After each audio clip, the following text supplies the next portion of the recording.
Hold on a second. Hello and welcome to the National Press Theatre. I'm Elizabeth Thompson with CBC News. Bonjour et bienvenue au Théâtre National de la Presse. With us today, we have Prime Minister Justin Trudeau and Foreign Affairs Minister Chrystia Freeland.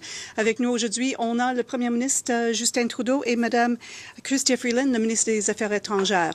We have, they will be making statements, then we will have 25 minutes for questions.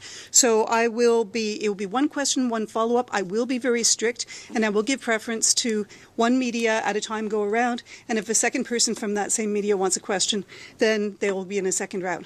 Mr. Trudeau. Good afternoon, everyone. Thank you for joining us. Today, we find ourselves the target of punitive tariffs on Canadian aluminum and steel under pretext of a 232 national security provision. Let me be clear. These tariffs are totally unacceptable.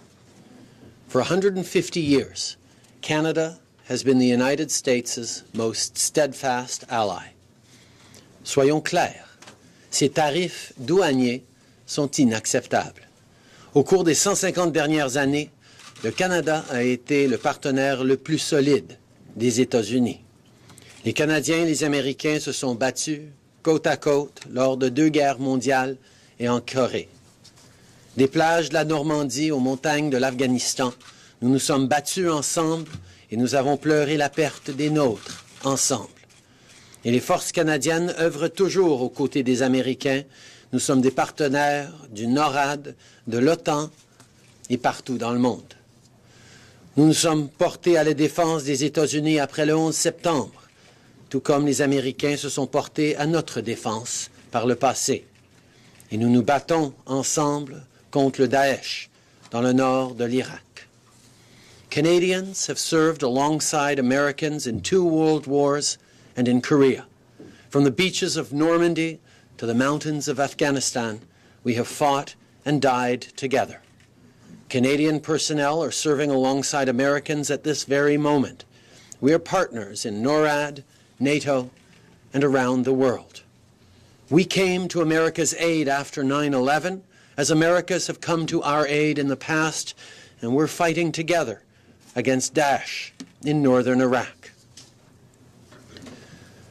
The numbers are clear. The United States has a $2 billion surplus in steel trade with Canada, and Canada buys more American steel than any other country in the world. Indeed, we account for half of U.S. steel exports.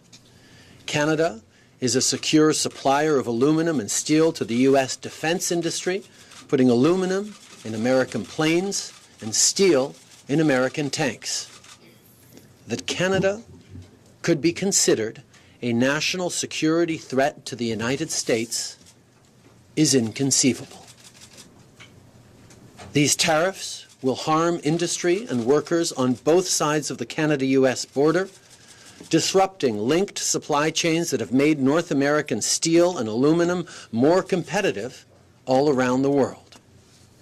Ces tarifs douaniers nuiront aux industries et aux travailleurs des 2 côtés de la frontière canado-américaine et perturberont les chaînes d'approvisionnement qui ont rendu l'acier et l'aluminium nord-américains plus compétitifs à travers le monde. Beyond that, these tariffs are an affront to the long-standing security partnership between Canada and the United States, and in particular, an affront to the thousands of Canadians who have fought and died alongside their American brothers in arms, comrades in arms. The ties of commerce, friendship, and in many cases, family between Americans and Canadians are undiminished. Indeed, they have never been stronger. The government of Canada is confident that shared values, geography, and common interests will ultimately overcome protectionism. But as we have constantly said, we will always protect Canadian workers and Canadian interests. Minister Freeland is here to outline our retaliatory measures. This morning, I called the opposition leaders to inform them of our response. Comme nous l'avons toujours dit,